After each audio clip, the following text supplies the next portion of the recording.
Welcome everybody to the Hustle Firm Presents the Stay Strong webinar series. So this is our last scheduled one. We're super excited about this one today. And we're going to go talking about the PPP as always. So, actually out of breath. So thanks everyone for attending. This has been great. We've had a lot of people. We see a lot of faces every week. We're having a lot of fun with this. Hopefully you guys are too. We hope everyone's staying healthy and safe. Big shout out to our research team. So more guidance came out this week. They jumped right on it. They're on the chat here today, the Q&A, answering everybody's questions. So big shout out to the entire team that's been working on this for the last few months. You've got John and myself today. Obviously we're the faces, but you've got Shelby behind the scenes. We've got Chris and Brian and Tim and Ryan Lynn and everybody kind of working on these. So you'll see John and I today, but everyone else is around. Technology. So remember Q&A, throw those Q&A or the questions in the Q&A. We'll get to those. If you see something that you have is similar to your question, just like it or go to the top. Hit the chat.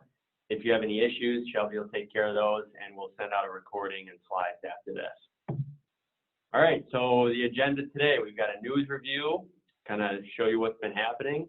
We'll go through the what's changed, and then we'll kind of wrap everything up and just kind of as a reminder of what we've gone over, what we've talked about. All of the presentations that we've done are on our website, so you can always go back and play any of them if you want to hang out with us. And then we'll, if there's time, we'll go through Q&A as well. All right, so news review. So reminder who we got for the players. We've been talking about these guys every week. We've got the president, we've got the House, we've got the Senate. We've been monitoring the Treasury. We've been monitoring some of the other key players outside of the ones that kind of set the agenda, Marco Rubio, for example. So this week, the news was really focused on transparency. So there's a big push by the Democrats to say, hey, we want transparency for all this money, $500 billion that's been given out for PPP. So they were talking a lot about a process of how to name or identify the businesses that got this money. So, so that's what they've been talking about, and they've been trying to come up with a way to do it. The flip side of this that everyone was concerned about was, well, this is going to give away proprietary information. Everyone would obviously be able to see what everyone's payroll is. So they announced a bipartisan agreement. They have some agreement on that. They're going to disclose business names that receive PPP within a range, so you won't know someone's exact PPP loan amount. And if your PPP was under 150, you probably won't be named in this database or however they come out with the disclosure. But they will announce who received the PPP, and then they will announce that your loan was within a certain range. So that will be coming out. They'll have NAICS codes, zip codes, business type, etc. Did I say that right, John? NAICS codes. NAICS. Yeah. You always correct me. So that's really it. So that was Twitter. That's what was going on. Lawmakers have kind of all but moved on from talking about it on Twitter. I'm sure you'll see more success stories being touted, but nothing really guidance from those guys on Twitter. All right, so what's changed? So 2 new interim final rules were posted. I kind of have a screenshot here of all the different rules. So there's lots of interim final rules. And really a reminder that when they come out with these things, normally there's a comment period, normally there's a review period, but for expedience sake, none of these have public comments. They just came out with guidance and it becomes official. That's why they're interim, but they're all final rules and they all should be followed. So lots have come out. There's been 2 new ones. There was one on the 22nd, one on the 24th. So what's changed? So we had the application due date. The big one was everyone wanted to know, okay, there's a 24-week period, but I want to be able to apply before that. I spent all the money. I brought all my people back. How do we do it? So they came out and they said, yes, you can now apply anytime prior to the maturity date of the loan. So that could be a significantly longer period of time. You could actually be making payments without having applied for forgiveness. I don't know who would do that, but they came out and said you can apply for forgiveness anytime prior to the maturity date. Once you submit your application, the bank has 60 days to review it. After the bank makes their determination of whether or not you should be forgiven, the SBA has 90 days after that to approve on their end and make the payment to the bank on your behalf. For any amounts that are not due, they're still due within 10 months. So the big thing here was you can apply before. And then the other big thing that we're going to go through is, what does that mean?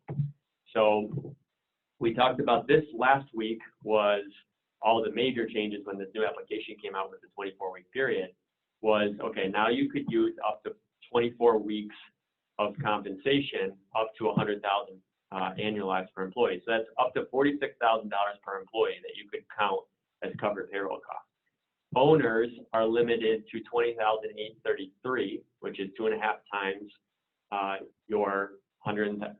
It's 2.5 times the monthly amount of $100,000.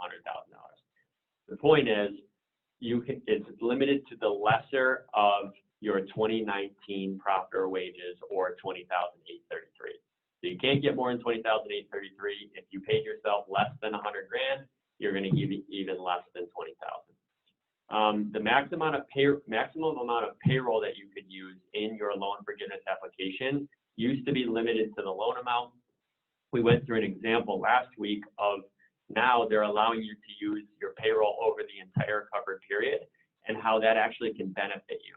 So if you don't remember that, shoot over to our webinar from last week, and we'll kind of go into the example of how that plays into the forgiveness application. And then they came out and reminded us again that Schedule C owners, if you had no employees, for example, and you got funded at 2.5 times your profit, you get full forgiveness. Fill out the easy application and you're done.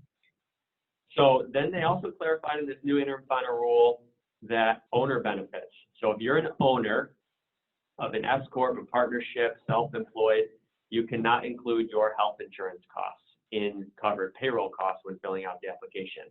You can only add health insurance for owners if you're a C Corp.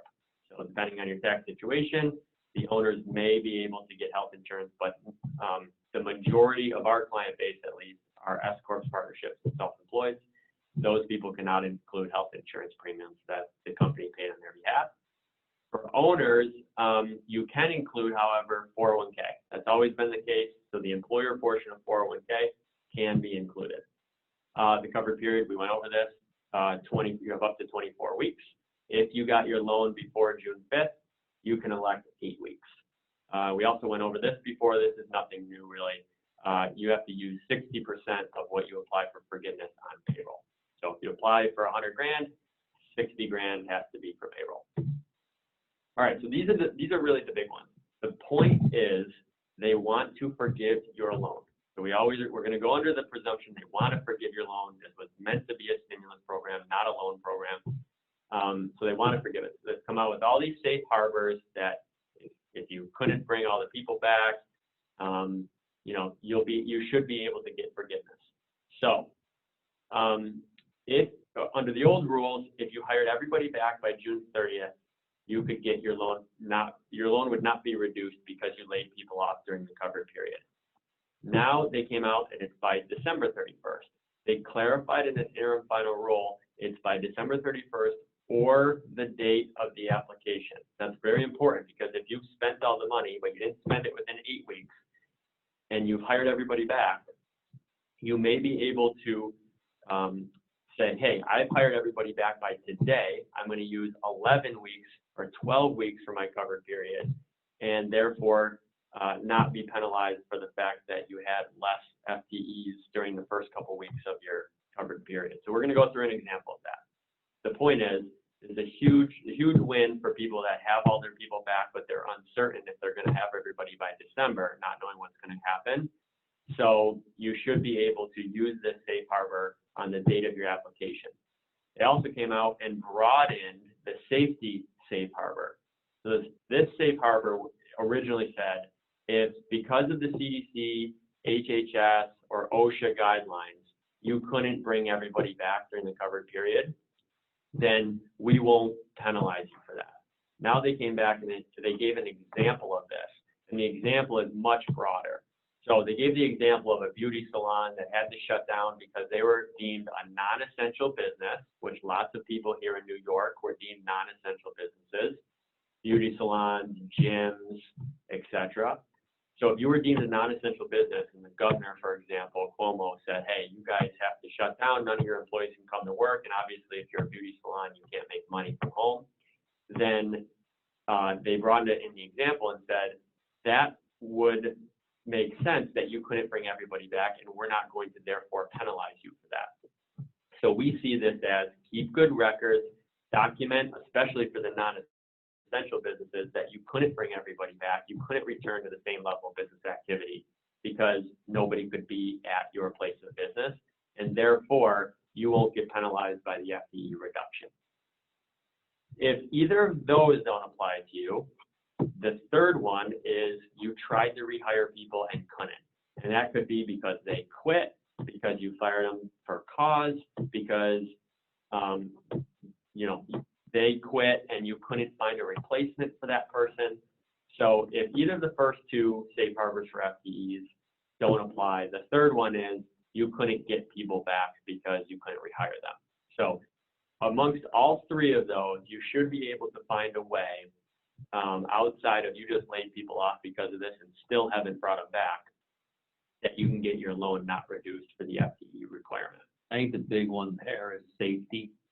We're hearing that a lot of employees don't want to come back for safety reasons, or they probably like being on unemployment too.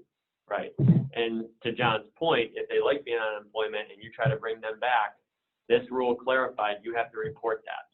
So if you're going to use that in your application as a reason that you're not reducing your loan forgiveness amount, you have to report that to the unemployment offices.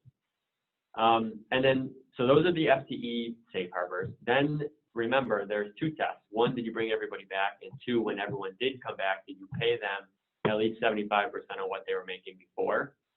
So a quick recap on the history of that.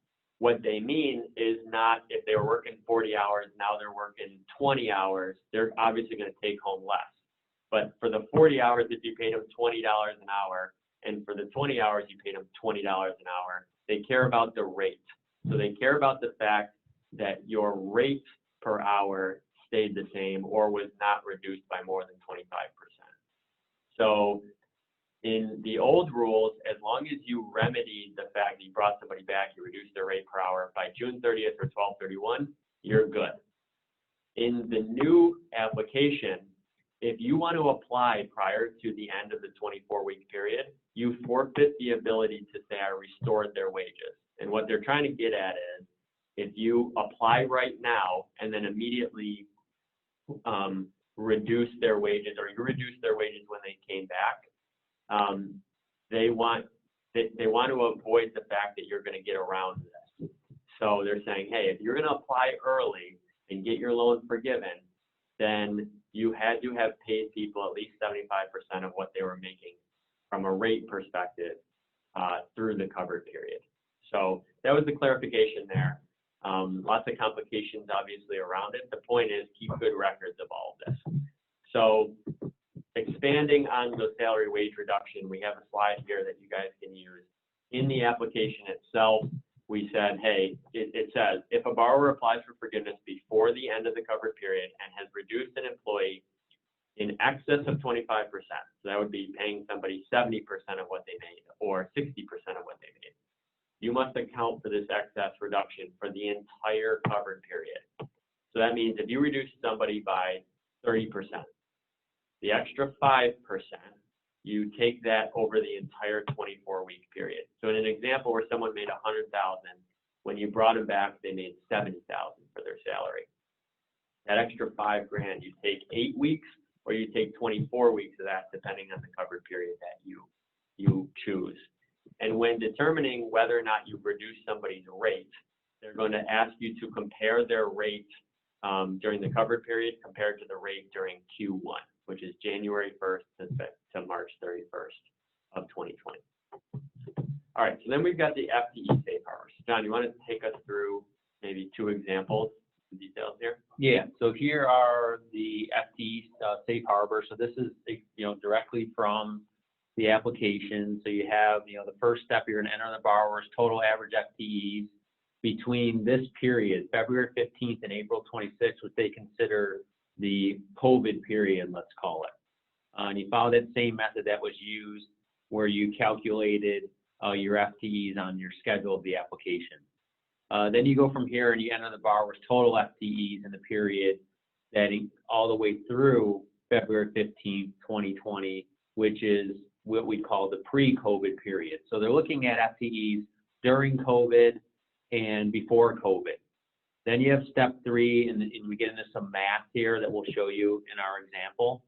And then you have the step 4, which allows you that safe harbor, that December 31st safe harbor. So you have a different number there, and then you determine what your number is through this calculation. So as you can see, this gets pretty complicated, and a lot of our questions during the week have been around FTEs. It's confusing, and they've continued to add these safe harbors in, and like Dan mentioned, they're trying to make this loan not a loan for you and have it all forgiven with all these different rules and safe harbors.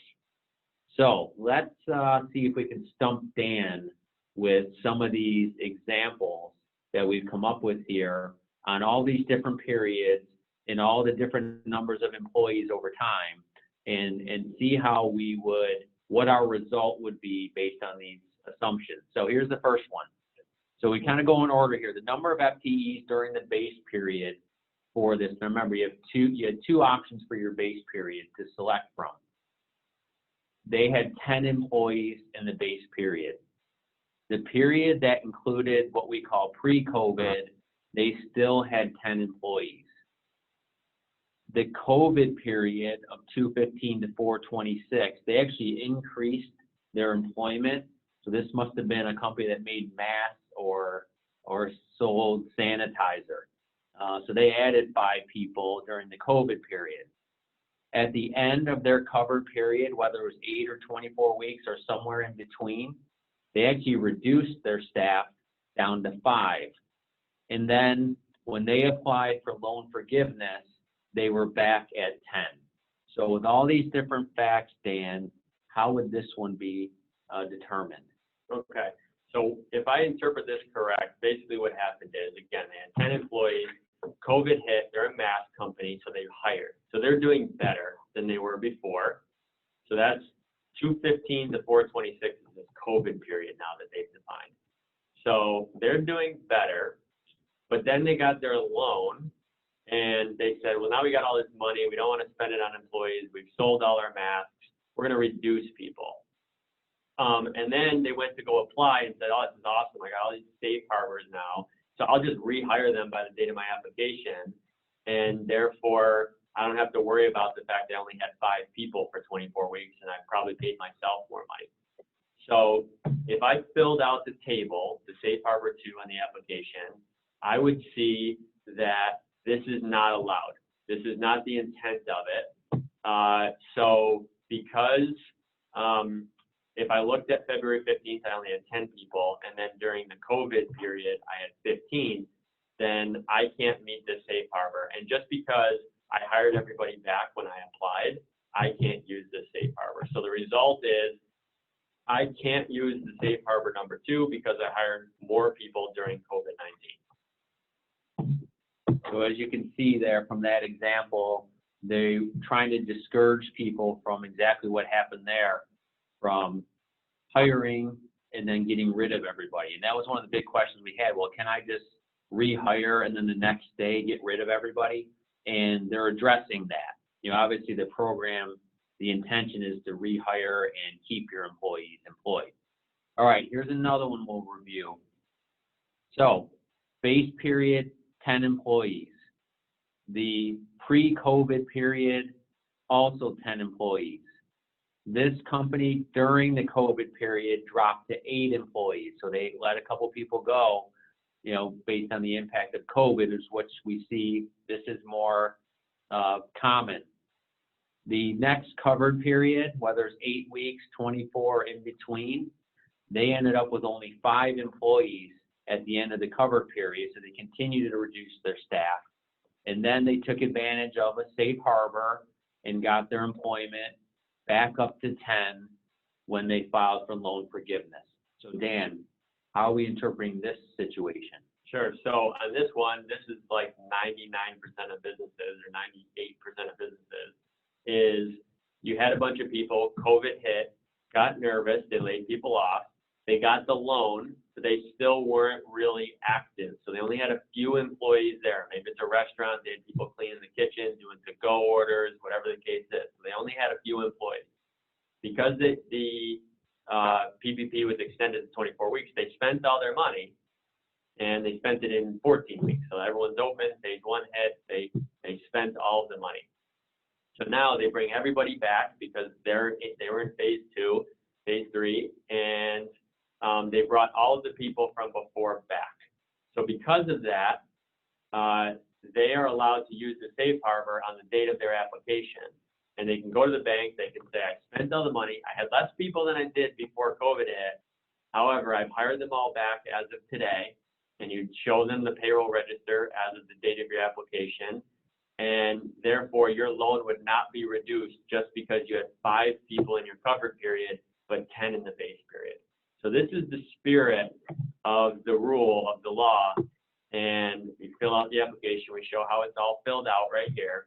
They've satisfied this FTE reduction safe harbor. They brought everybody back by the date of their application. They didn't have more people during COVID, and therefore they can use this safe harbor because they laid people off as a result of COVID, but they brought them all back by the time they applied. So this is the spirit of the safe harbor, is that they were impacted, and then this particular business hired everybody back.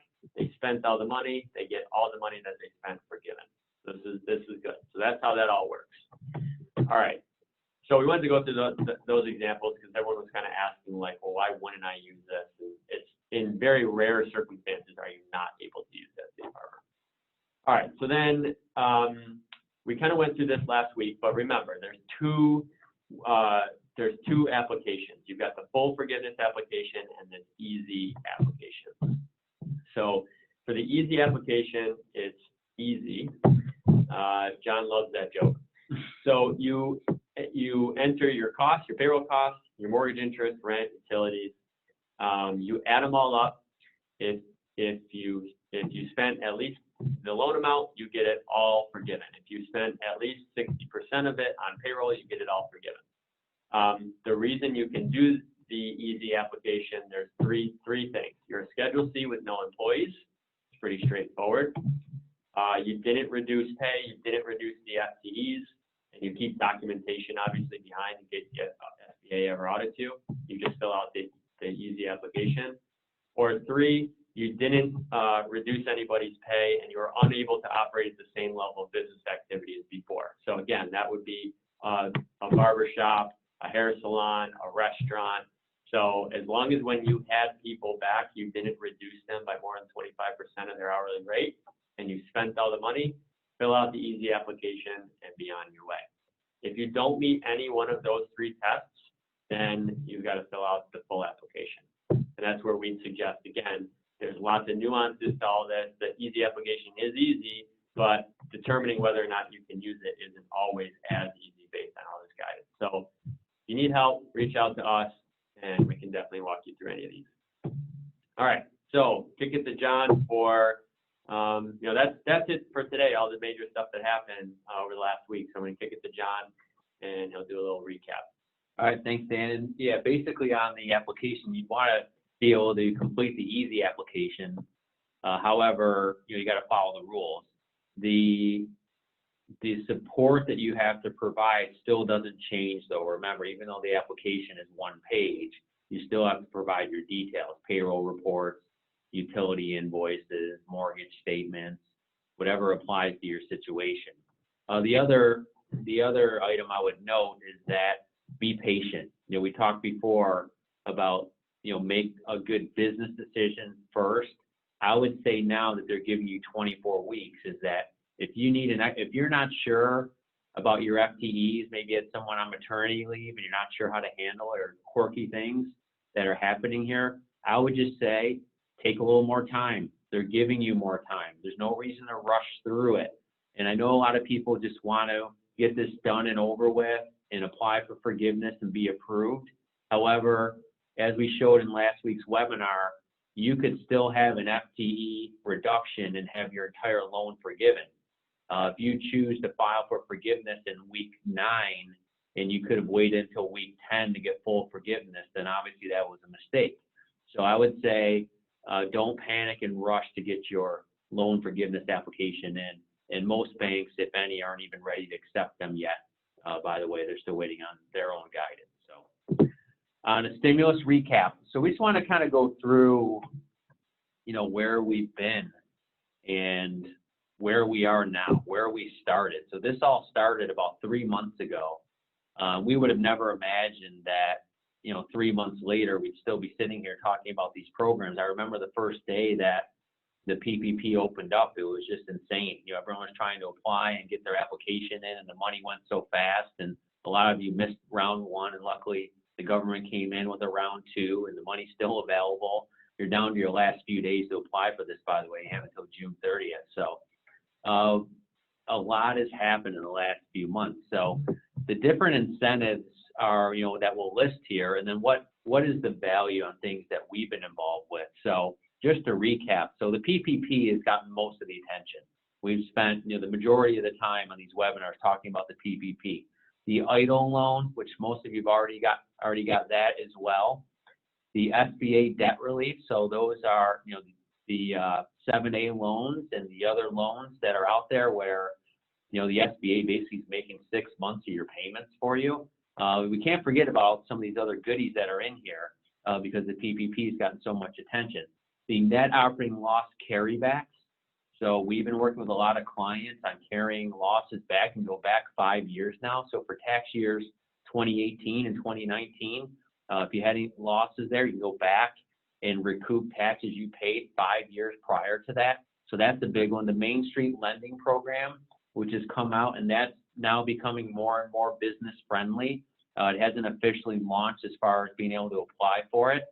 But that we've run some numbers for clients, and there's some pretty sizable loan amounts there with great payment terms. So we also talked about the deferrals on your payroll taxes. So there's all sorts of opportunities here to help with your cash flow. And some of them are, like the PPP, are amounts you don't have to pay back. The value of that, when we look at everything we've worked on, it's in excess of $100 million. So it's not small, and there's a lot of effort that's gone into this, over the last 3 months that has been great for our community, our clients, business owners, all of you on the call. So we really enjoyed spending this time and learning about all these programs, hustling to get all the information out to all of you and helping out. We're going to take a couple week, at least, hiatus from the webinars as we get through 4th of July.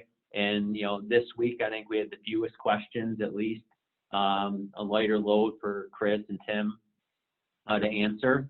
But obviously, we're available. And if you need to look at your individual specific situation, obviously reach out to us and we can work on your situation on a one-on-one basis. We've done that with several of you already and others that aren't even on this call today. So just wanted to thank everybody for taking the time to be with us, for these last few months. And, we're happy to bring this value to you, and we're available for anything else you need from here. So thank you very much. All right. With that, we couldn't not give a prize to all the people that have been hanging out for every single one. So we had Shelby kind of tally who's been here since day one. And that was April 1st when we started doing these webinars, right before April 3rd, the big date for the application. So we listed up here on the screen for, hopefully all these people are still here. But we listed on the screen the 25 or 30 people that have been here on every single one. I know for a fact we ran a schedule of who's been attending every one, and there were a multitude of people that only missed one. But again, there's no prizes for less than perfect here. So we picked 2 people at random, and of these 25, and we're gonna do the drawing. So John, little drum roll, please. All right, so our first person is Brian Craig from NIMAT. So Brian, thanks. for joining every single one of these webinars. And John, how about another drum roll, please? Yeah, one. All right, we got Allison Dennis. All right, so we have two winners today. We're super pumped about that. You get one of these, nice little Hustle Firm T-shirt. I was gonna say, what do they get? Yeah. Surprise! It's not a Correct recognition on the webinar. Yeah, no. You guys, so shoot us your T-shirt size in the chat. We've got a big order coming through. You guys get yours, no charge, obviously. Shoot us your T-shirt size. We'll get these custom done for you. Obviously, anybody else that wants, let us know. We'll arrange for that to happen. But thanks for hustling and staying with us. And obviously, again, thanks to every single person that's been on with us since April 1st. We truly, truly appreciate it. All right, so with that, a little Q&A. We've got we've got a lot of questions on the T-shirts here. So we'll parse through those. Let's see if I can't get a I got one. So Sarah Jane Clifford, we talked last week, and she's been all over me about the Hustle Firm T-shirts. And she had some ideas, and she's, by the way, she's wonderful at marketing. You have to watch her video online for reopening, and it was also the news helped her put it together. It's amazing, and it's everything you'd want to cover if you're looking to reopen your business. So great job with that, Sarah Jane. We're going to work on, she had a couple ideas on how we modify the shirt a little bit, the Hustle Firm shirt, and then we put a little other slogans on it. So we're going to work on that and send some messages out, Sarah Jane. Awesome. All right. So with that, we'll answer one question, and then we'll just we'll keep going. It's great hearing from you guys too. So this makes our day, it makes our week. See some things in the chat and see some of these things in the questions. So we'll answer one actual question. If you apply early for forgiveness, does that prorate the 24-week max comp? Yes, it does. And but it's over 24 weeks. So it prorates $100,000 worth, so you can get up to 24 weeks of compensation. So that's one of those things. You want to look at how much have you spent. If you need to bonus some people and get up to the maximum amount, it's on an annualized basis over the covered period. So you need to look at that situation. So there's your live answered question for the day. All right. Again, we'll leave it as we always do, our spokesperson. Stay strong, everybody. Thank you. This has been a lot of fun. Thank you. Thanks, guys. Enjoy the holiday.